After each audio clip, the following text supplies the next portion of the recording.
잘하는 친구들을 가만히 보면 학기 초에 딱 보이잖아요. 그럼 가까이 가서 물어봐요. 너 초등학교 때 뭐 했니? 그때마다 공통적인 거는 그럼 두 분은 아이들 영어 사교육이나 학원 지금은 결론적으로 안 보내고 있는데 일반 학부모님들에 비해서 너무 안 시키는 것 같기도 해요. 안 시키는 것 같긴 한데 오히려 안 좀 해야 시킨다. 근데 초등아이를 강하게 푸시하지 않고 영어 교육을 시키고 계시는 이유가 중학교 와서 성공할 수 있는 아이는 그래도 뭔가 하고 계시잖아요. 그렇죠. 그것들을 좀 궁금해하실 것 같아요. 영어 교재는 다양하게 많잖아요. 기준이 되는 건 딱 하나. 제가 제일 많이 의지하는 게 어떤 친구의 영어 실력을 파악할 때 가장 손쉬운 방법이 실질적으로 고등학교 와서 성적이 안 나와요 하는 친구는 그래서 중학교 때 포커스를 둬야 되는 건 그냥 구체적으로 중학교, 고등학교에서 내신들을 어떻게 내시는지, 어떤 역량들이 필요한지 사실 중학교 내신도 필요한 역량으로 제일 첫 번째로 꼽는다면 보시는 분들이 좀 정리를 원하실 것 같아서 그 지점에서 영어 실력을 어느 정도 갖춰야지 우리 아이가 남들보다 잘할 수 있을까? 초등학교 때는 일단 초등학교에서 진짜 쓰잘데기 없다?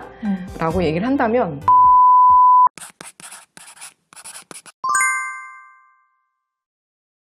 오늘 정말 큰 거 옵니다. 우리 학부모님들 끝까지 시선을 떼지 말고 시청해 주셔야 되는데요. 현직 중학교, 고등학교 영어 선생님 두 분을 모시고 정말 학교에서는 어떤 영어 교육이 진행되고 있는지에 대해서 샅샅이 파헤쳐보는 시간 갖도록 하겠습니다. 뭘 궁금해하실지 몰라서 다 준비하는 런웨이죠. 오늘 어떤 분들과 함께 하는지 각자 소개 부탁드릴게요. 안녕하세요. 서울시 성북구에 위치한 중학교에서 영어를 가르치고 있는 영어 교사이자 세 아이의 엄마인 정주환입니다. 반갑습니다. 안녕하세요.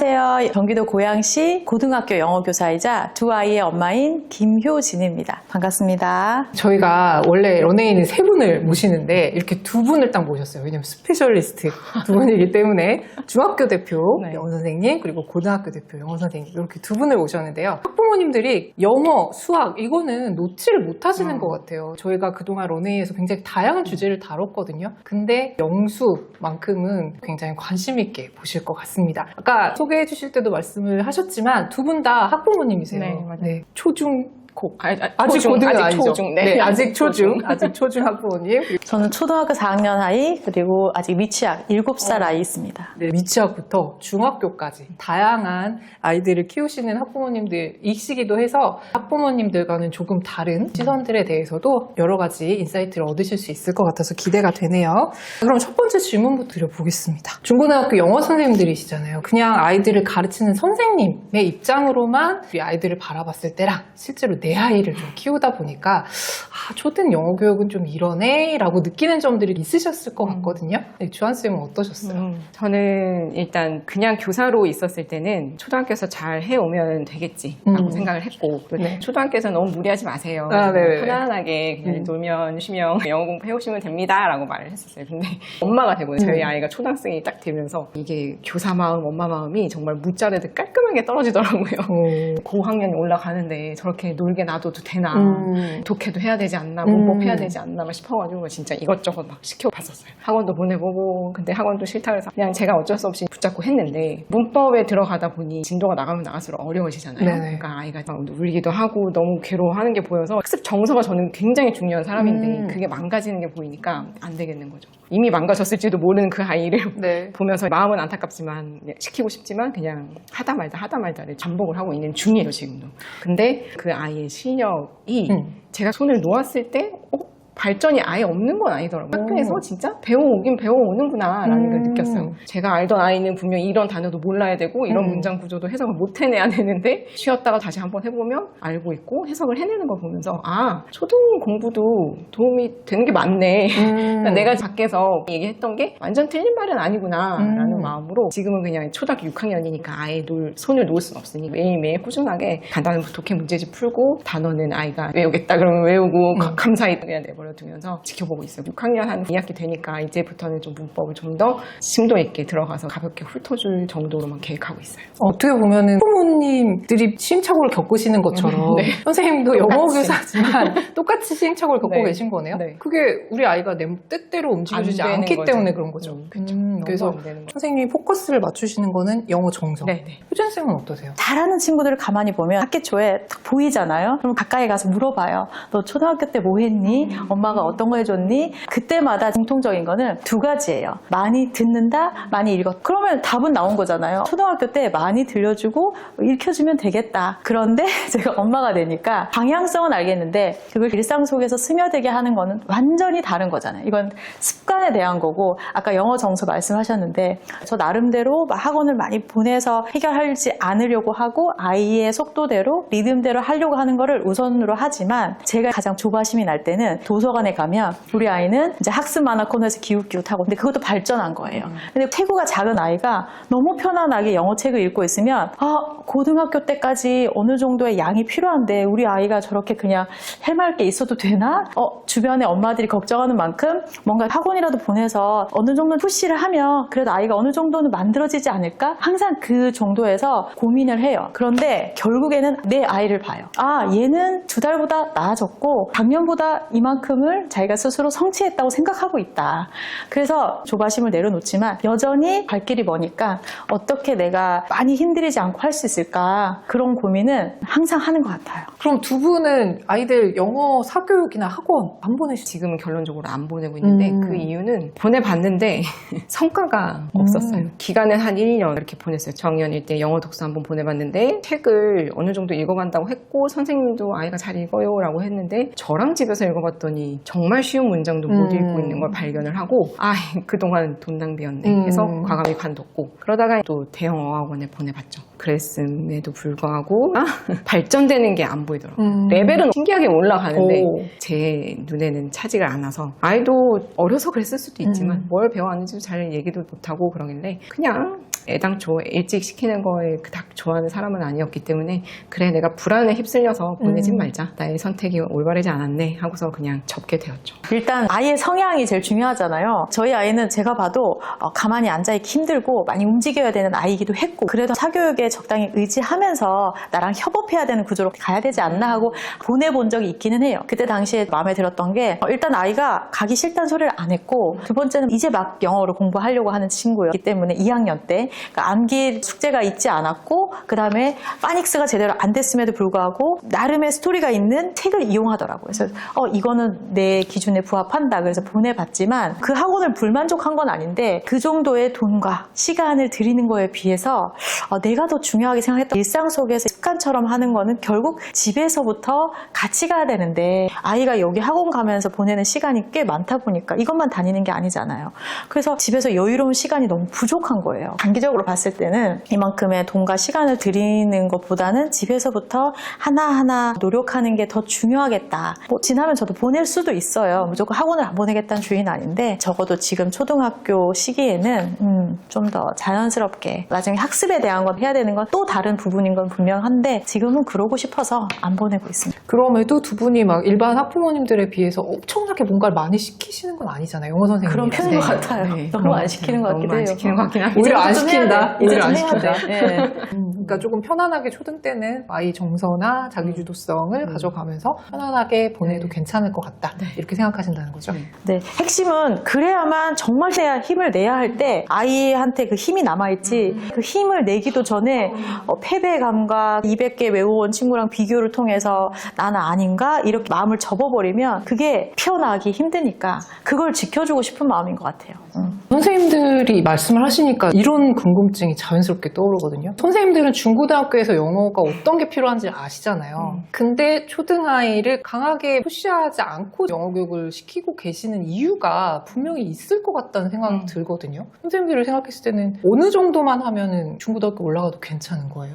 중학교 와서 성공할 수 있는 아이는 영어 문장 구조를 정확하게 알고 있어야 돼요. 그래서 초등학교 때 가장 포커스를 두고 가르치는 거는 기본적으로 단어를 읽고 말할 수 있어야 되겠죠. 초등학교 저학년 때는 자연스러운 분위기 속에서 책도 읽고 애니메이션 보고 이렇게 자연스럽게 노출시켜주다가 한 5학년, 6학년쯤 돼서 중학교에 가야 되니까 그때부터 준비할 때는 단어를 문장을 써보고 단락도 한번 소리내어서 읽어보고 글이 어떤 내용을 품고 있는지 한 문장을 요약해보고 이런 것들은 집중적으로 가르치고 있긴 하거든요. 지금 초등학교 6학년 아이도 그냥 놀린다고 얘기는 했지만 지금 사회에 팽배해 있는 그 네. 분위기에 비하자면 놀리고 있는 거지. 그렇다고 진짜 아예 안 하고 있는 오해하지 마셔라. 네. 나는 안 시키는 건 아니다. 아는 걸 하고 있다. 근데 거기서 가장 우선순위 두는 게 학습 정서라는 거죠. 그러니까 우선순위가 다를 수 네. 있겠다는 생각이 네. 드네요. 초등학교 영어에 올인한다라는 표현을 쓰잖아요. 영유부터 시작해서 돈 투자를 엄청나게 하고 뭐 해외 경험도 엄청 시키고 이러시는데 뭐 그럴 것까지는 아니다. 정말 필요한 것들만 하면 된다. 네. 근데 그 중심에 선생님은 영어 정서가 필요하다고 네. 생각하시는 네. 거고 선생님은? 그 영어 정서랑 연결되는 말인데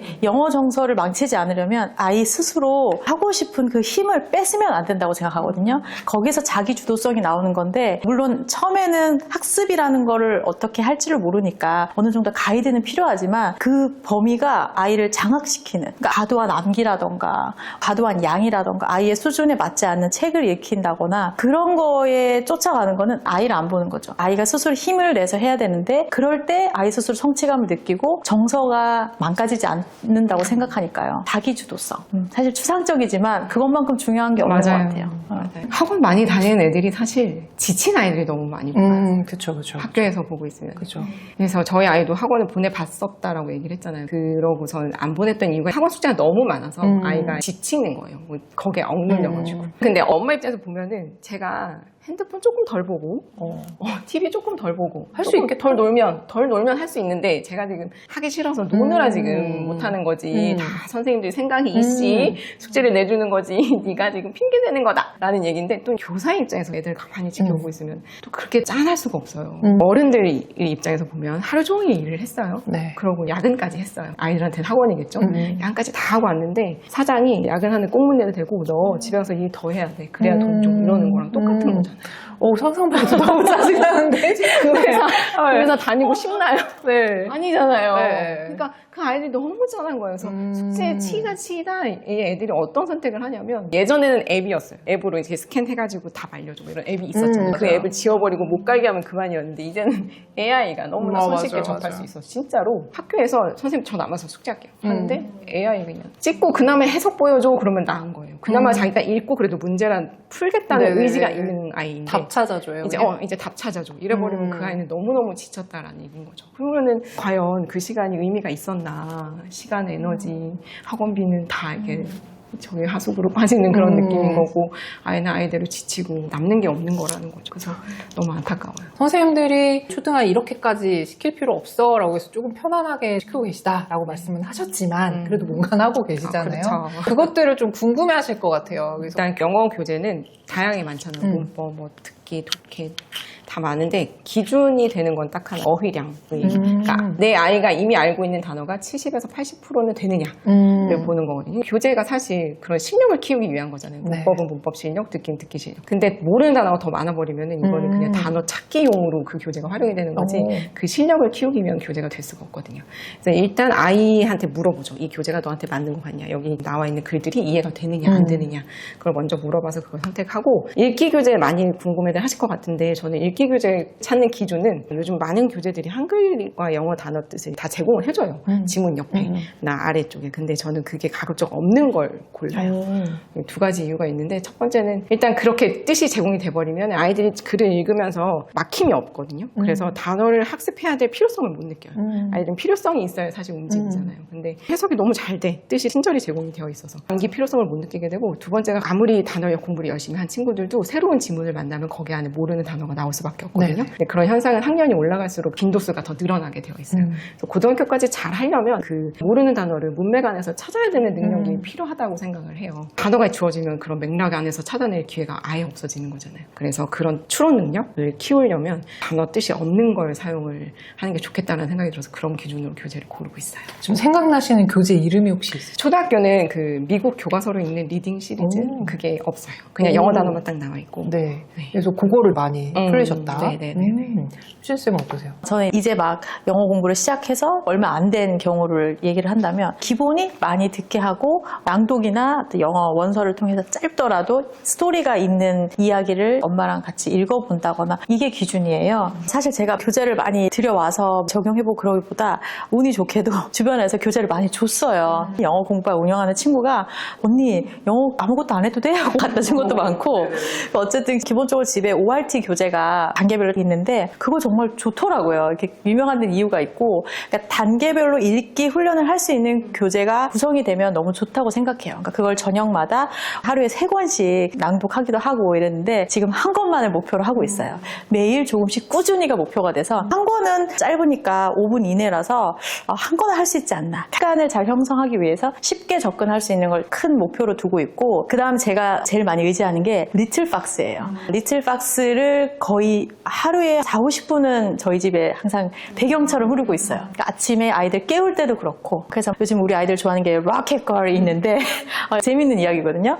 그거를 아침에 일어나도록 깨우면 항상 로켓걸이 이렇게 출동할 때 I'm on the way 이런다던가 이런 표현이 있어요. 그러니까 그게 너무 익숙하게 들리니까 어떨 때는 I'm on the way 하면서 방에서 나오기도 하고 사실 제가 뜻을 알려준 적이 없지만 그 상황에 맞는 표현을 써먹더라고요. 그래서 읽거나 쓰지 못하더라도 그러니까 최대한 많이 집에 영어가 흐를 수 있도록 배경처럼 두는데 저는 리틀박스를 많이 활용합니다. 선생님들 말씀을 들으면 초등에 포커스 맞춰서 교육을 시키고 계신 것 같은데 사실 초등 영어와 중고등 영어는 살짝 단절됐다고 느끼시는 분들이 많잖아요. 중학교에는 새로운 걸 배우는 게 아니잖아요. 초등학교 때 기본기를 쌓아놓고 아까 말씀드린 정서가 제일 중요한 거예요. 아이들이 요즘 학원에 많이 지쳐 있는데 그렇게 지치지 않게 하지 않았다면 오히려 싹을 잘 틔워서 더 능력을 발휘했을 아이들도 더 많아 보이는 게 사실이에요. 그래서 너무 밀어붙이지 않고 일단 초등학교 때는 영어에 대한 거부감이 없이 그렇게 하고 나면 지금 저 중3 아이, 초6 아이가 있는데 그런 아이를 보면 중3 아이는 고등학교 가야 되니까 시키지 않아도 공부를 하고 있어요.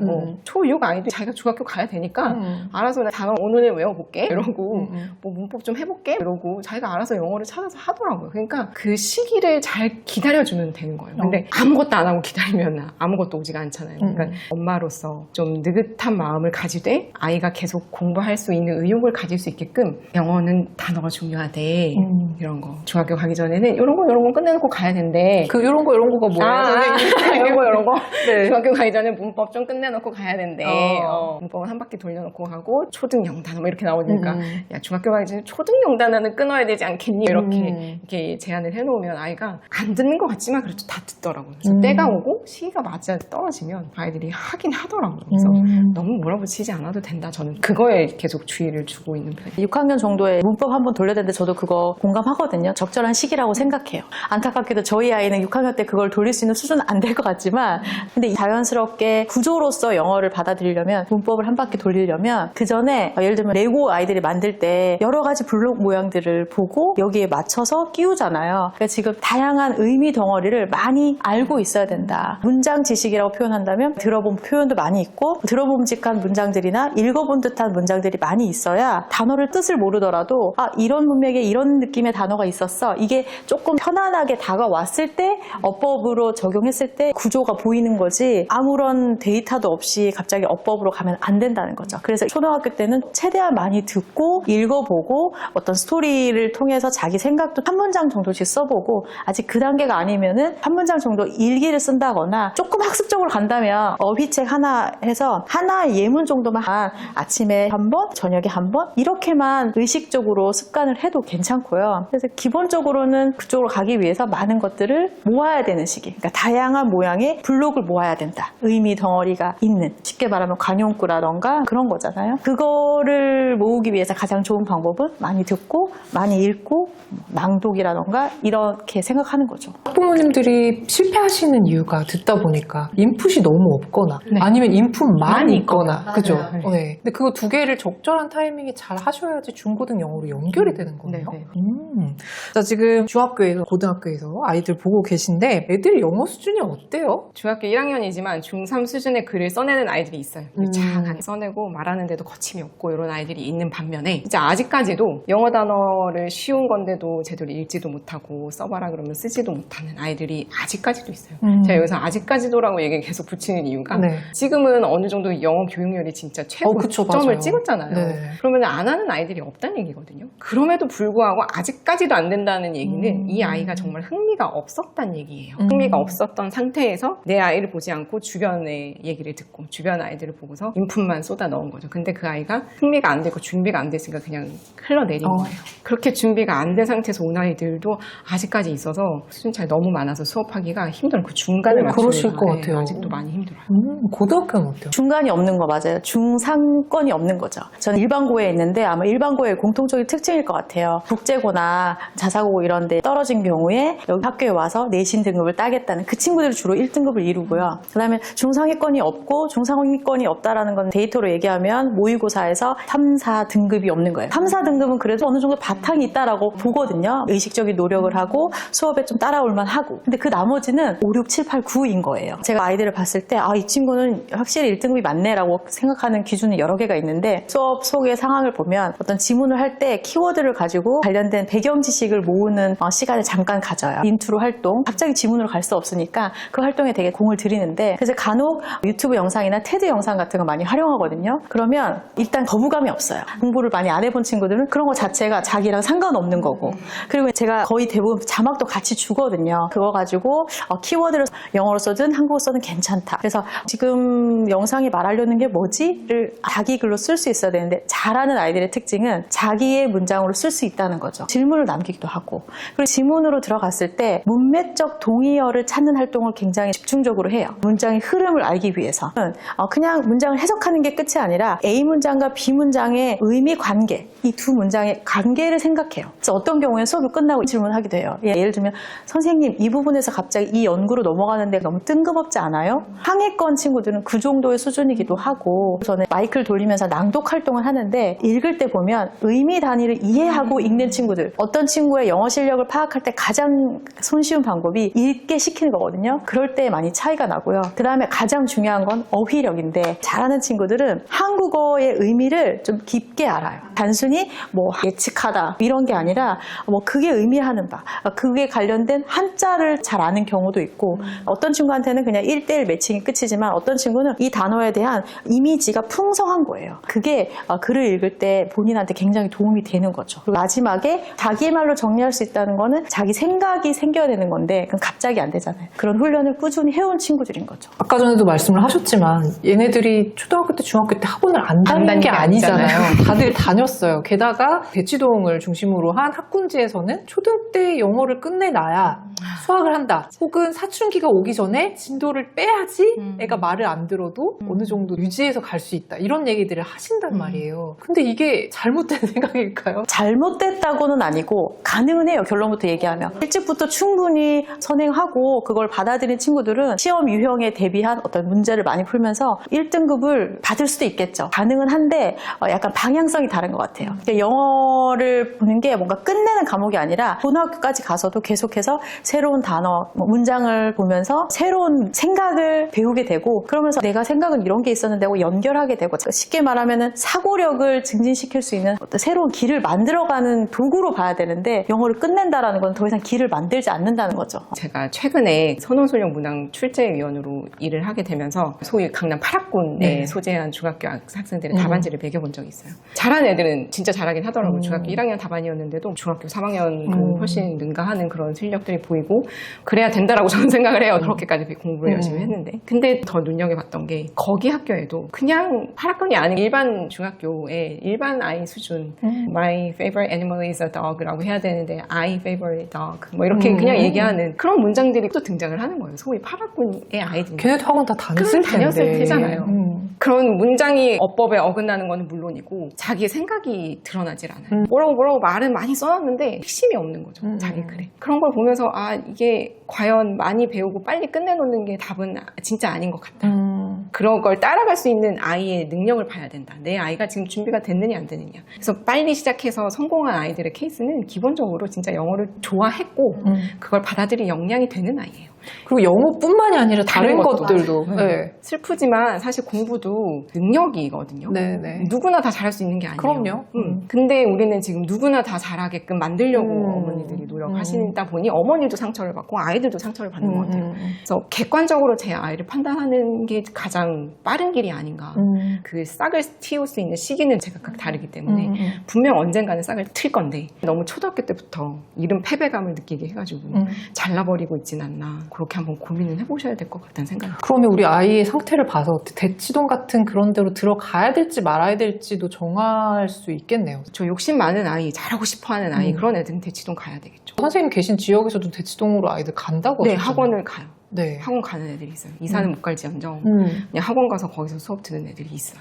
그런 애들은 밀어주는 게 맞다. 맞죠. 하지만 아이를 무조건 대치동에 데려간다고 해서 해결되는 건 아니다. 네. 저도 굉장히 경험 많이 해보지만 수학도 마찬가지거든요. 그 대치동에 있다고 해도 못하는 애들은 못해요. 걔네들은 그 대치동에 있다는 것 자체가 자기들한테 프라이드일 뿐이지 부모님도 내가 할 만큼 했다 일 뿐이지 사실 그 안에서 모두 다 성공하는 게 아닌데 그런 부분들은 어떻게 보면은 비학군지에 계신 학부모님들이 약간 오해, 네. 환상 이런 그렇죠. 부분일 수 있겠네요. 네. 거기 가면 다 잘할 것 같다. 사실은 아니요. 아니다. 그렇죠. 자, 그러면은 이거를 또 여쭤보고 싶습니다. 초등학교 때 영어에 올인하고 중학교 때도 무조건 A 맞고 100점 맞고 이랬던 아이도 상급 학교에 진학하면은 성적이 그렇게 안 나오는 경우가 있잖아요. 왜 그런 걸까요? 초등학교 때 올인했던 애들이 중학교에서 잘 빛을 못 발하는 경우는 아무래도 아까 얘기했듯이 인풋은 너무 많은데 그걸 구조화시켜 놓지 않은 거죠. 중고등학교는 이제 일상생활 영어에서 머물면 안 돼요. 그러니까 학교에서 시험을 보고 성적을 내야 되는 과정이기 때문에 네. 학술적인 면이 들어가야 된단 말이에요. 그럼 문제를 읽고 이해하고 판단해서 답을 찾아내는 그 과정에 연습이 있어야 되는데 그 과정 연습 없이 그냥 영유 보내고 초등학교 보냈으면 영어 노출 많이 됐으니까 하겠지라는 마음으로만 이렇게 계셨으면 안 되는 거죠. 그 어떻게 보면 리토니아 아이들이 잘 못하는 이유랑도 연결되는 그렇죠, 걸까요? 그렇죠. 그러면 중학교 진학하기 전에 문법도 어느 정도는 체계화를 시키고 그렇죠. 그리고 독해 문제집도 많이 풀어보고 이런 그렇죠. 과정들이 필요한 거예요. 필요한 거죠. 근데 그 시기가 너무 길면 안 된다는 거고 아이들이 거부감이 생길 때는 과감히 끊을 줄도 아셔야 된다는 말씀을 드리고 싶은 거예요. 저는 저 친구는 왠지 중학교 때 100점 많이 맞아봤을 거야. 근데 지금 잠등급 나오네 하면 어떤 친구인지 딱 집을 수가 있어요. 그 친구한테 실제로 다가가서 물어보기도 했거든요. 그 친구가 두세 가지 얘기해줬는데 첫 번째는 너무 어법을 위한 어법 공부를 많이 해서 차라리 그 시간에 고등학교 내신에 대해서 좀 욕심이 있었다면 3월 모의고사 1학년 거 받아가지고 하루에 한두 지문이라도 연습해볼 걸, 차라리 흐름을 읽는 연습을 더 해볼 걸, 이런 얘기를 하고, 중학교 고등학교의 큰 차이는 지문 변형 이런 것도 있지만 양이에요. 일단 양이 너무 많아지니까 외워서 성실하게 하는 정도로는 이게 감당이 안 되는 거예요. 차라리 이 시기에 몰입해서 성적을 내려면 암기 과목, 고1 같은 경우에 제일 많이 접근하는 게 사회문화나 윤리와 사상, 물론 이런 과목이 쉽다는 건 아닌데 그래도 바탕이 없어도 수업을 듣고 차근차근 해보면 성적이 나오는 과목이거든요. 그래서 시험 기간에 거기에 결국에는 시간을 들이게 돼요. 그래서 실질적으로 고등학교 와서 성적이 안 나와요 하는 친구는 했는 게 안 나오는 게 아니라 실제로 그만큼 공부를 하지 않아요. 양이 너무 많아서.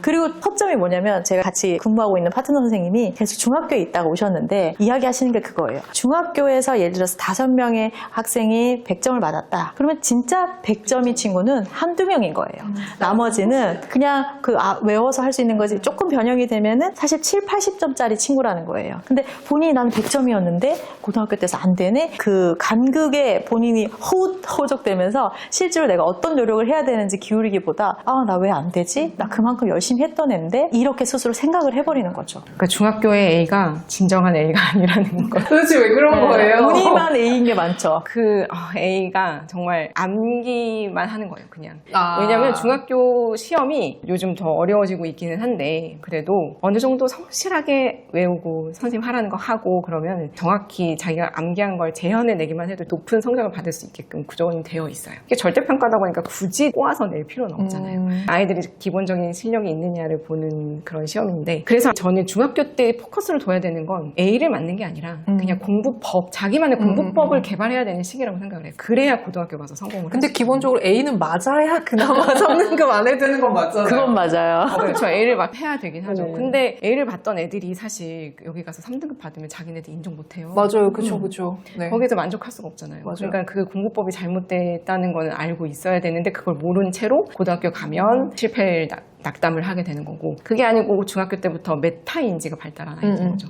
나에게 부족한 게 무엇인지 내가 지금 이 글을 이상하게 해석을 했는지 그런 메타 인지가 잘 발달된 애들이 결국에는 진짜 승자가 되는 길이더라고요. 무작정 성실하게 엉덩이 힘으로만 해서는 안 되기는 합니다. 선생님 말씀 들으니까 저도 수학이 계속 떠오르는 게 중학교 수학도 마찬가지거든요. 학원들이 물론 다 똑같이 그렇게 하지는 않지만 상당수의 학원들이 중학교 내신 대비를 암기만 시키잖아요. 있잖아요, 선생님. 영어도 그럴 것 같은데. 영어는 완전 100%. 그죠? 본문암기 같은 지문을 그죠. 그렇게 외우게 시켜요. 그것만 죽어라 시키면 당연히 A 맞지. 맞겠죠. 네. 안 맞는 게 이상할 정도로. 네. 근데 그걸 보고 학부모님들 우리 애는 영어를 잘하네? 라고 생각하시고 아이도 난 영어 좀 치는데? 이렇게 생각을 맞아요, 할 맞아요. 거잖아요. 그러면 그 허수를 선생님 방금 말씀하신 것처럼 아이나 학부모님이 파악을 하시려면 메타인지가 돼야 되는데 그 메타인지를 어떻게 깨야 될까요? 자기가 생산을 해봐야 생산. 돼요. 네. 아는 거랑 그 아는 걸 직접 사용하는 거랑은 진짜 별개의 문제잖아요. 아무리 인풋이 많아도 자기가 진짜 문장으로 하나를 제대로 쓸 수 있느냐 아니냐를 파악해 봐야 돼요. 그런 연습은 저는 초등학교 때부터도 가능하다고 생각해요. 아까 선생님도 말씀하셨지만 저도 저희 집 아이한테 하다 말다 하고 있지만 그래도 하는 방법 중에 하나가 단어장에 보면 예문들이 나와 있잖아요. 네. 그 예문을 그냥 한글 문장 주고 영어로 바꿔봐. 이렇게 시켜요. 그러면은 자기가 쓴 거랑 여기랑 맞는지 안 맞는지 맞으면 되게 기뻐하고 뭐 틀리면은 아니네. 이러고. 어떻게 보면 되게 쉬운 방법인데요. 그렇죠. 그렇게 당장 하실 수 있는. 네, 그렇게 해서 자기가 진짜 쓸 수 있는 능력이 있는지를 봐야 되는 거죠. 근데 쓰기보다 읽기에 포커스된 교육을 하잖아요, 초등 때는. 초등 때는 읽기, 뭐 듣기, 말하기 그쵸. 그렇게 수업이 이루어지죠. 근데 동작 중고등학교에서는 쓰는 능력들이 그쵸. 기본적으로 있어야 나머지도 시너지가 난다. 이런 말씀이신 거예요? 네. 아까 나로부터 생성한다, 그거 저는 중요하게 생각하거든요. 잘하는 친구들도 보면 자기만의 노트가 있어요. 학원에서 여러 가지 자료를 준 거를 그걸 열심히 했는데 뭘 해야 되는지 길을 잃은 아이들의 경우를 보면 빈칸 채우기라던가 학원에서 이만큼의 자료를 주지만 학생이 그걸 다 하면서도 스스로 불안해해요. 왜냐? 뭔가를 직접 한 문장도 써보지 않았거든요. 주는 대로만 그냥 채우기만 한 거지. 그래서 정말 제대로 공부를 할 줄 아는 친구들 보면 그냥 빈 노트를 준비하거나 옥스포드 노트 같은 경우는 이렇게 줄거져 있고 거기에 자기가 직접 요지도 써보고 자기 말로 써본 다음에 AI를 활용하는 거죠. 근데 조금 어설픈 친구들은 처음부터 AI한테 패러프레이즈 해줘, 다시 써줘. 그거를 외우려고 하거든요. 근데 자기 게 아니니까 그걸 또 시험에 적용을 못해요. 쓰기로 연결을 해보면 초등학교 때 많은 걸 읽고 듣고 해야 생각을 발견하고 자기 생각이 생겨서 하고 싶은 말이 생기잖아요. 갑자기 수행평가가 아무런 준비 없이 이거에 대해서 써 이렇게 하지 않거든요. 하고 싶은 말이 생기기 위해서 생각을 발견하려면 내가 지금 어떤 걸 알고 있고 모르는지, 아까 메타인지 말씀하셨는데 그런 방식으로 공부하는 친구와 아닌 친구의 큰 차이라고 볼 수 있을 것 같아요. 학원 안 다니면서도 영어 잘하는 애들이 있잖아요. 자기 주도적으로 용기를 낸, 그러니까 그것도 용기가 있다고 보거든요. 불안해서 막연히 다녔는데 자기가 깨달은 거예요. 2명 정도가 기억이 나는데 한 친구는 뉴질랜드에서 몇 년 있다가 왔어요. 그래서 영어 감각이 있다고 생각하는데 약간 성실성은 떨어져요. 자기가 갖고 있는 요거 가지고 어떻게 해보려고 하는데 성적이 잘 안 나오는 거예요. 그래서 학원을 다니는데 그렇게 성실하게 하지도 않았지만 1학기 2번 시험을 칠 동안 학원을 의지를 했는데 선생님 문제 내는 스타일을 봤더니 학원을 안 다니고 혼자 정리해보는 게 더 도움이 될 것 같대요 라고 하더라고요. 그래서 그 친구가 2학기 때 어떻게 될까 굉장히 궁금했어요. 실제로 자기가 목표를 설정하고 자기 힘으로 뭔가를 해 보여야 되니까 좀 열심히 하더라고요. 그때 이 아이가 자기만의 노트를 만들었어요. 이제 자료가 있지 않으니까 자기가 이 구문에서 어떤 게 막혔고 그래서 어떻게 해결했고 그런 것들을 세세하게 적어놓고 그 과정이 있더라고요. 물론 제가 그때 좀 가이드도 주고 한 가지 팁을 줬던 거는 선생님이 생각했을 때는 지문을 네 목소리로 좀 어색하더라도 읽어서 그 음성을 양치할 때도 듣고 오가면서 들어라. 그러니까 흘려보내는 시간에 들으면 훨씬 기억이 날 거다. 근데 실제로 그렇게 얘기해줘도 하는 친구를 잘 못 봤는데 이 친구는 했어요. 물론 그것 때문에 이렇게 됐는지 알 수는 없지만 여기서 제가 발견한 핵심은 본인이 생성한 자기만의 자료가 있다. 이 친구 거를 누군가가 빌려준다 그래서 그 친구가 또 다시 잘 될 수는 없는 거거든요. 친구는 기본적으로 영어 실력이 있는 상태에서 이런 친구가 있다 하면 올해 굉장히 제가 예쁘게 생각하는 남학생이 있어요. 저희가 배움 성찰 노트라고 수업 시간에 항상 사용하는 게 있는데 그거에 자기 버전을 따로 만들었더라고요. 하루 2-3개 지문을 나가면 하나만 골라서 정리하는 게 과정평가 중에 하나인데 이 친구는 나머지 다루지 않는 지문도 다 정리를 하는 거예요. 동의어, 반의어에서부터 시작해서. 그 노트를 저는 자발적으로 사용하는 걸 처음 봤어요. 근데 그 친구의 성적이 어느 정도냐? 이번에 내신으로는 4등급 나왔고요. 모의고사는 5등급, 6등급도 나오는 친구예요. 그래서 더 보석 같은 거예요. 이런 친구가 혼자서 하면 어떻게 될까? 근데 제일 중요한 건 본인에 대해서 스스로 성취감이 있어요. 선생님, 저는 만족해요. 저 혼자 해서 지난번에 학원 다닐 때보다 5점 올랐어요. 물론 난이도마다 그건 절대적으로 비교할 수 있는 건 아니지만 제일 중요한 건 자신감이 생긴 거예요. 자기를 믿는 힘. 나 이렇게 했더니 할 수 있겠다. 나 학원 안 다니고 저 그 시간에 그래서 운동 다녀요. 살도 빼고 이러면서 자기 시간을 또 활용하는 게 생기더라고요. 저희가 어제 계약했는데 그 친구한테 요즘에도 그거 하고 있니? 이랬더니 저희 기대랑은 다르게 방학엔 좀 쉬어야죠. 그래서 맞다. 그 정도도 훌륭하다. 네, 그럼요. 그래서 2학기 때는 좀 더 높은 목표를 가지고 잘 해보자. 그 친구를 응원하게 되더라고요. 고2 학생이에요. 아. 저 같이 응원하게 되네요. 나중에 결과도 궁금할 것 같은데요. 네. 근데 대학 입시에서 영어 때문에 발목 잡히지 않으려면 선생님 최소한의 그 라인은 어디라고 보세요? 인서울을 가정한다면요. 그것도 최저로 보는 학교마다 좀 다르긴 하니까 적어도 2등급은 돼야죠. 2등급. 네. 아, 갈 길이 멀긴 하네요. 그렇지만 뭐 응원한다. 네. 뭐 간혹 3등급도 되긴 해요. 학생부 기록이 자기 반의 흐름이 잘 보이고 이 아이만의 특성이 드러나면 3등급도 되는 경우도 있지만 그래도 대체로 2등급은 돼야 된다. 하지만 그 아이가 지금 공부하는 과정 중에 그런 자신감과 성취감, 그렇죠. 그게 중요한 것 같아요. 자기가 목표한 지점까지 가지 못하더라도 적어도 나는 거기로 향하고 있다. 적어도 나는 노력하고 있다라는 게 굉장한 힘을 주는 거거든요. 그게 요즘 아이들한테 필요한 것 같아요. 네네네. 대부분 학원 다니면서 그런 능력들이 없다 보니까 그게 본인도 불안하게 만들고 부모님도 불안하게 만드는 요인이지 않을까 싶습니다. 자, 그러면은 구체적으로 중학교, 고등학교에서 어떤 시험 문제들을 내시는지 여쭤보겠습니다. 학부모님들의 최종 목표는 대입이지만 중간에 중고등학교 내신이라는 징검다리를 잘 건너야지 거기까지 이룰 수 있잖아요. 우리 학부모님들도 시점과 기대 반반이실 것 같아요. 중학교 가서 A 맞아야 되는데 고등학교 올라가서 최소한 2등급은 맞아야 되는데 이렇게 생각을 하실 텐데 우리 때와는 또 되게 다르잖아요. 내신들을 어떻게 내시는지 어떤 역량들이 필요한지 이런 것들 정리해 주시면 좋을 것 같습니다. 일단은 중학교부터 여쭤볼게요. 일단 중학교랑 고등학교랑 갭이 크다는 얘기를 너무 많이 들어가지고 사실 중학교 내신도 고등학교 때 만나는 수능 유형이랑 비슷하게 내려고 노력하고 있어요. 그래서 빈칸 뚫어놓고 단어 알맞은 거 그리고 뭐 주제 찾기 화자의 감정은 뭐 이런 식으로 그런 걸 많이 내고 있고 제가 예시 갖고 왔는데 네네네. 단어 구두를 몇 줄 쳐놓고 문맥상 어울리지 않는 것은 그리고 문법도 봐야 되고 이렇게 하나의 글을 맥락을 파악해야 되는 거죠. 그런 것들 대신에 내고 있습니다. 그러니까 예전처럼 막 문법 문제만 많고 막 아니죠, 이렇지 아니죠. 않다라는 네, 얘기예요? 아니죠. 뭐 투부정사, 명사적, 형용사적 맞아. 이렇게 섞어놓고 뭐 아닌 것은 막 이런 거 고르라는 건 안 된다는 거죠. 아직도 내시기는 하시는데 비중이 현저히 줄어들었죠. 그런 건 한두 문제 있다 친다면 내용의 이해 측면을 알아보는 그런 문제들이 주로 이루게 되는 거예요. 선원 수령의 비중은 어때요? 선원 수령은 학교마다 달라요. 근데 선원 수령을 기본적으로 영어는 50%를 보장을 해야 돼요. 그래서 대부분 수행평가에서 보장을 하긴 네네네. 하는데 저는 이번에 지필평가에서도 내보려고 계획하고 있습니다. 그럼 애들이 보통 문장 같은 걸 써야 되는 거예요? 그렇죠. 문장을 써야 되는 거예요. 아까 선생님 계속 강조하신 문장을 써야지 내신도 나온다 네. 이거네요. 네. 그럼 문장 쓰기 연습을 어떻게 해야 될까요? 그러니까 문장 쓰기에서 가장 중요한 거는 주어와 동사를 잘 맞추느냐예요. 채점해봐서 가장 안타까운 건 핵심을 전달하려면 그 문장이 올바르게 갖춰져 있어야 되는 거거든요. 근데 주어 동사가 일단 안 맞는다. 그렇게 시작하면 채점자로서는 이 글을 잘 읽어낼 수가 없어서 얘가 무슨 말을 하고 싶어 하는지를 모르게 돼요. 그래서 to can, 뭐 is can 뭐 이렇게 쓰는 애들도 많아요. 그렇게 쓰면 안 된다는 거죠. 그래서 동사의 종류 확실히 알아야 되고 어떤 때 비동사를 써야 되고 어떤 때 일반 동사를 써야 되는지 그걸 정확하게 구분할 수 있는 능력이 필요해요. 그래서 항상 강조하는 게 써보라는 거예요. 그럼 아까 말씀하셨던 것처럼 단어장에서 예문 네. 써보는 연습. 네네. 초등학교 땐 그거 정도만 해도 충분할까요? 충분하죠. 그것도 힘들어할 거예요, 애들. 저희 애가 힘들어해서 아무래도 자기가 직접 생산을 해내야 되는 거잖아요. 그러니까 읽고 이해하는 건 쉬워요. 누구나 다 그냥 할 수 있어. 어느 정도 이렇게 기본기를 갖추고 있으면. 근데 그걸 인출해내는 것이 아이들이 가장 어려워하는, 어른인 저희도 사실 어렵잖아요. 그래서 문장 쓰는 게 너무 힘들어해요. 한 문장 만드는 것도. 그래서 제가 하다 말다 하고 있는 거예요. 수행평가는 뭐 어떻게 출제를 하시나요? 수행평가는 맥락을 주어주긴 해요. 고등학교는 어떻게 되는지 모르겠는데 작년 3학년 같은 경우에는 소설처럼 나온 본문이 있었어요. 그래서 그걸 읽고 본문에는 하나의 관점이 정해져 있었던 거예요. 주인공이 있었던 거죠. 근데 수행평가에서는 주인공을 바꿔서 이 글에 드러나지 않은 다른 화자의 입장에서 이 이야기를 다시 풀어나가는 걸 영어 쓰기 수행평가로 한 거죠.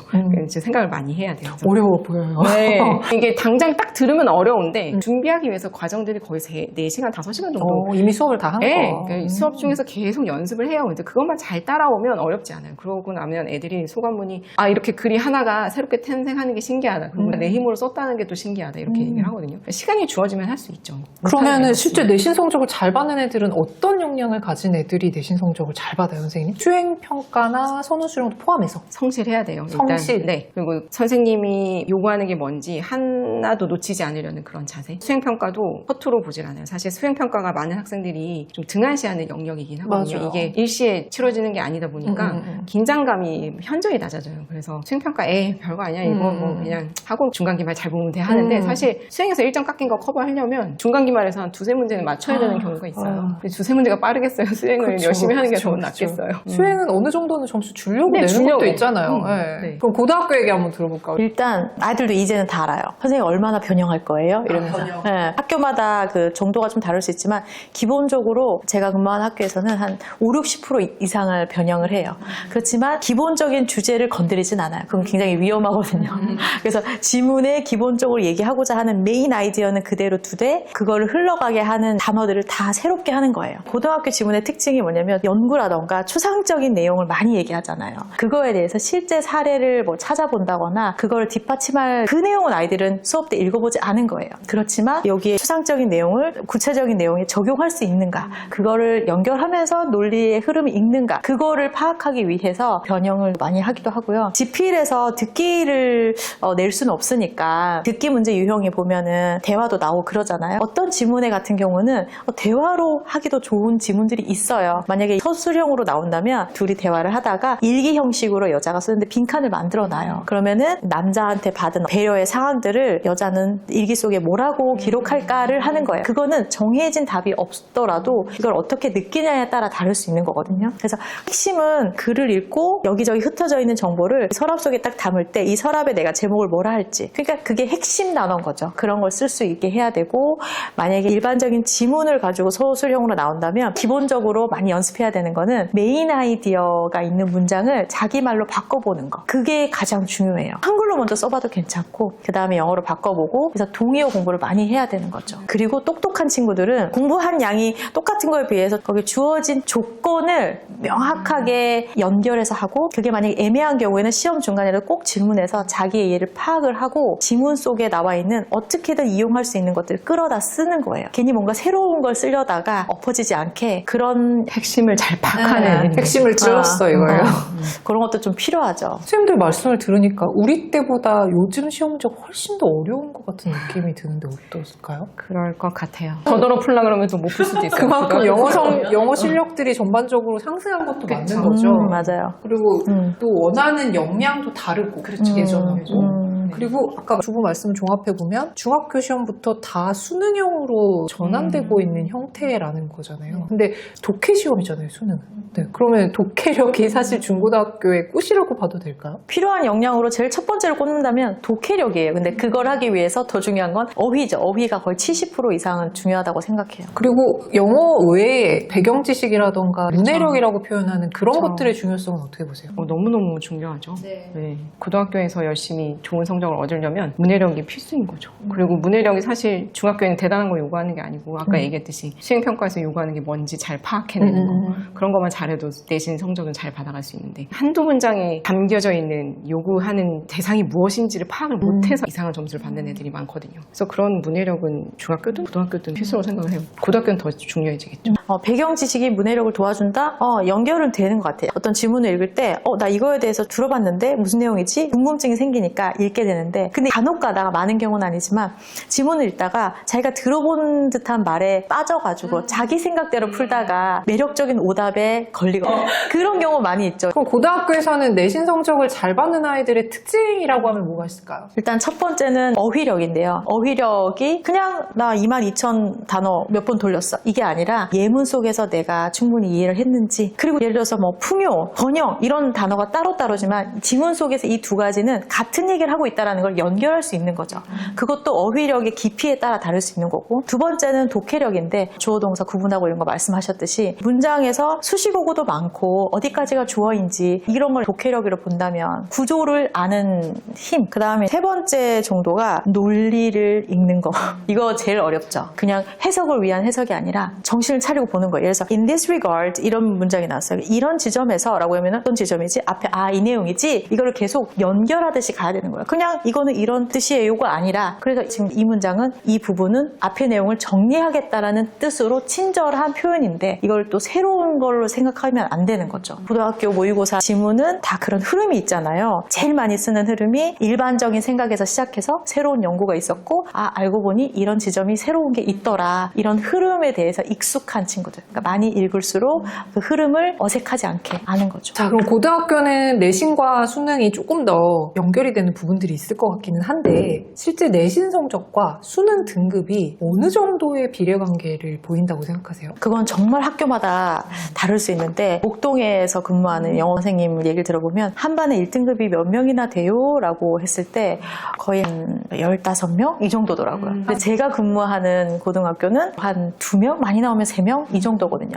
전체 비중에서 한 10%라면 내신이랑 연결했을 때 예전에 비해서 선생님들이 변형을 하되 전체적인 틀은 수능에 나오는 스타일로 다 하지 자기만의 창의력을 내세운 문제를 내지는 않거든요. 그러니까 지금 저희 학교 데이터를 봤을 때도 80% 이상은 비례한다라고 봐요. 점점 더 비슷하게 가야 되지 않나 그렇게 생각이 들죠. 여기까지 선생님들이 요즘 아이들의 영어 실력부터 시작해서 실제로 시험 문제를 어떻게 내시는지까지 자세하게 설명을 해주셨는데 보시는 분들이 좀 정리를 원하실 것 같아서 제가 그걸 요청을 드려볼게요. 지금 이 영상을 보시는 학부모님들이 초등학교 고학년 엄마야, 그리고 중학교 엄마야, 그리고 고등학교 엄마야, 아니면은 지금 초등학교 고학년이어도 앞으로 중학교 고등학교 갈 거니까 각각의 중요한 포인트들이잖아요. 그 지점에서 영어 실력을 어느 정도 갖춰야지 우리 아이가 남들보다 잘할 수 있을까? 요걸 정리해 주시면 좋을 것 같거든요. 초등학교 고학년은 어떨까요? 그때는 뭐가 필요해요? 단어량이 있어야 되고 문장을 잘 구분할 수 있어요. 주어 동사 최소한 그 정도는 구분해서 쓸 수 있는 능력.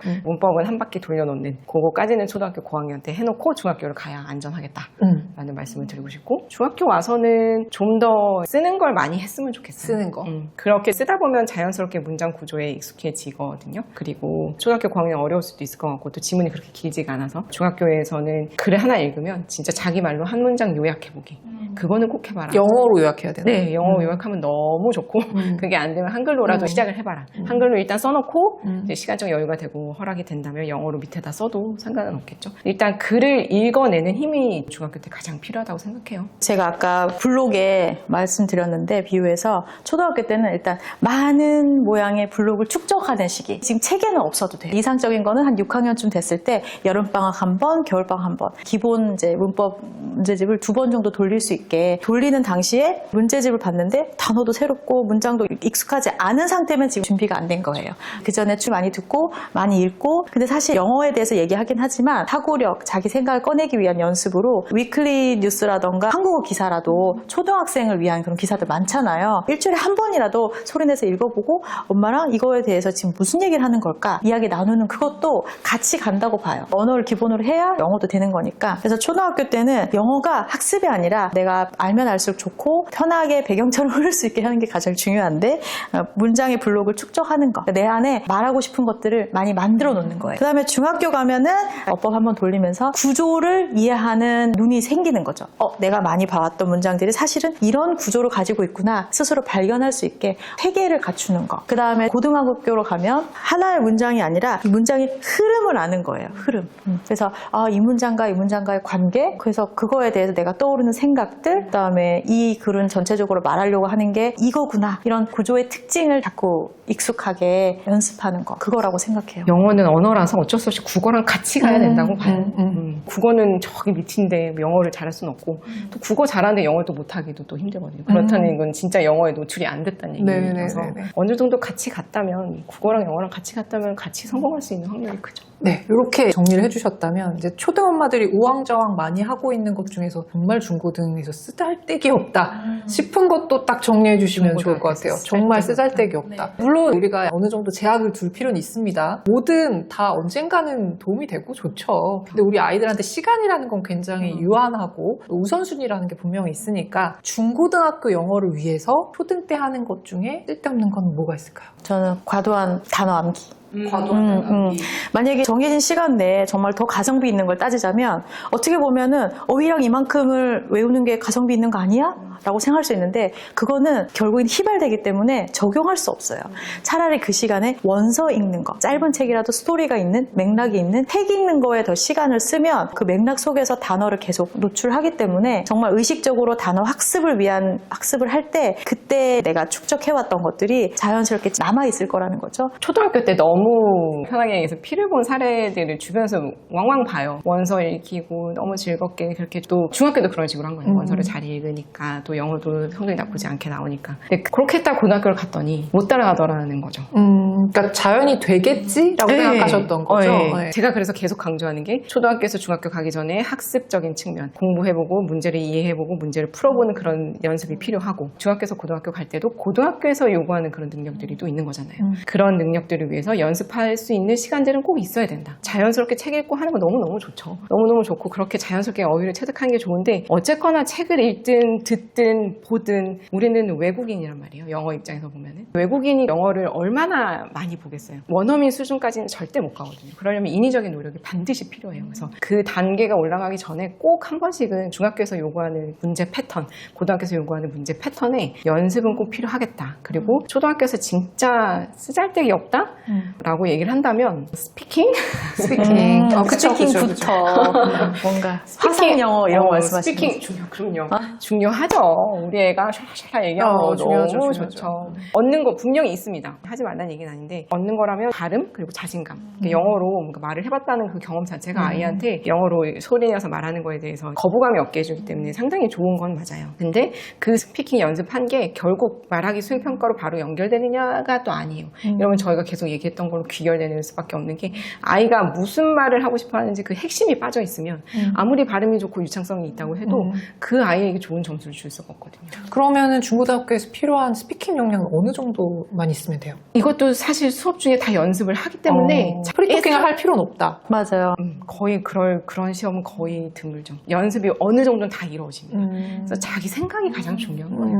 자기가 어떤 생각을 갖고 있고 이 문제가 요구하는 게 뭔지 파악하는 그 능력 이만 있으면 차근차근 굳이 막 앞서서 초등학교 6학년 때 고등학교 것까지 다 끝내놔야 된다라는 마음으로 접근하지 않으셔도 성공할 수 있다라고 봐요. 그러니까 아이가 자기 안에 쌓인 게 많으면 영어가 어느 정도 되면 말하고 그쵸. 싶어지겠네요. 그쵸. 근데 그거를 말하는 것부터 연습하는 게 사실 중고등학교 영어를 위해서는 쓸데없는 거일 수 있다. 그렇죠. 다양한 말씀들을 해주셨는데 마지막으로 이 영상을 보고 계신 초등 엄마들에게 선배이자 그리고 선생님으로서 당부하고 싶은 말씀이 있으시다면 한 말씀씩 해주시면 좋을 것 같아요. 일단 새학기가 시작이 되고 나서 많이 불안해 하실 것 같아요. 초조하고.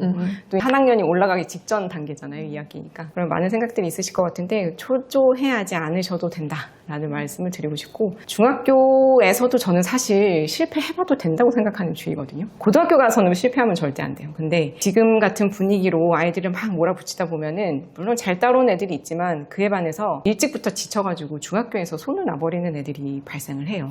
그런 걸 원하시는 건 아니시잖아요. 너무 초조해하지 마시고 아이가 학원에 숙제에 지쳐가지고 너무 힘들어하고 있다 그러면은 과감히 그만두셔도 되고 근데 또 그런 걸 너무 몰아붙이지 말래라는 말에만 또 집중하셔가지고 또 놔줬더니 애가 너무 어떡할 거냐. 철학평으로 놀고 있다 그러시면 그때는 또 부모님이 나서야 될 때긴 합니다. 아이한테 오늘 하루를 너에게 부끄러움 없이 살았는 것 같냐라고 한번 물어봐 주세요. 저는 저희 아이들한테 항상 얘기하는데 특히 중학생 아이한테 얘기해요. 시험 준비로 되게 많이 애쓰고 있을 때 힘들어하고 평소에 안 하던 공부를 시험 기간에 하려고 하니까 불평 불만을 또 쏟아내면 그냥 네가 이렇게 노력한 것만 하면 잘한 거야. 그리고 네가 좋은 성적 내려고 애쓰지 말고 그냥 너 스스로 봤을 때 엄마가 지금 봤을 때 넌 열심히 하고 있는 것 같은데 너 스스로가 잘 알잖아. 너가 너를 스스로 판단했을 때 부끄러움이 없으면 그걸로 된 거야. 너무 좋은 성적 받으려고 애쓰지 마 라고 얘기를 해요. 그렇게 아이에게 너무 나태해 있으면 좀 쪼여주시기도 하고 또 너무 힘들어하면 풀어주시기도 하면서 강약 조절을 잘 하시면은 수능이 어떤 형식으로 바뀌어도 저는 아이들이 그걸 이겨낼 힘은 있다라고 보기 때문에 너무 초조해하지 마시고 사랑과 행복으로 내 응원으로 아이들을 키워주시기 바랍니다. 네. 네, 그렇죠. 결국에는 경우에는 엄마 혼자 너무 동동거려서도 안 되고, 일단은 저도 엄마지만 저한테도 힘을 주고 싶은 게 내가 너무 앞서서 애쓰고 있으면 아이는 그만큼 못 따라오는데 그것만큼 지치는 때가 없잖아요. 그래서 발을 맞춰야 되는데 갑자기 새 학기가 돼서 뭔가 새로운 걸 해봐야 돼. 이 책을 막 사가지고 이만큼 읽어야 돼. 이런 목표를 설정하시기보다 일단 아이가 저는 이제 영어 공부를 한 지 2, 3년 내 이 정도의 기준으로 생각을 한다면 영어의 문턱을 낮춰주기 위해서 일상 속에서 뭘 할 수 있을까? 저는 7살 아이랑 뭔가를 할 때 사실 영어책 읽자 그러면 아직 막 자연적으로 좋아하지 않아요. 그래서 이 친구는 인형을 좋아하니까 오늘은 얘가 뭘 좋아할까? 얘가 고르도록 해보자. 그러니까 저는 일상 속에서 영어책으로 접근하기 위한 그런 고민들을 소소하게 하면서 이게 먹히나 안 먹히나 스스로 테스트를 해보는 것 같아요. 그런 일상 속에서 스며들 수 있게 매일 조금씩 꾸준히 할 수 있게 막 습관을 만들기 위한 노력을 하다 보면 그런 것들이 쌓여가지고 어느 정도 이런 블록도 만들어지고 저런 블록도 만들어지고 하는 것 같거든요. 저한테도 응원하는 말이지만 지금처럼 하듯이 아이가 지금 어느 정도 발전해 왔는지를 계속해서 엄마가 먼저 얘기해주고, 엄마가 끌고 가는 게 아니라 너랑 같이 내가 고민하고 있는 사람이다. 그런 메시지를 주는 게 가장 중요하다고 생각해요. 맞아요. 내 아이의 경쟁 상대가 남의 아이가 아니라 어제의 내 아이와 이제 비교할 수 있게끔 키우는 게 맞다고 봅니다. 굉장히 중요한 말씀들을 해주셨습니다. 이렇게 중학교, 고등학교 영어 선생님을 모시고서 정말 속속들이 여러 가지 얘기들을 했거든요. 지금 초등 영어를 지도하시는 우리 학부모님들이 참고하실 부분들이 많이 있을 거라고 생각을 하고요. 이렇게 런웨이는 학부모님들이 뭘 궁금해하실지 몰라서 속속들이 파헤치는 그런 코너입니다. 앞으로도 관심 많이 가져주시고요. 오늘 긴 시간 동안 두 분 선생님 너무 수고 많이 하셨습니다. 감사합니다. 감사합니다.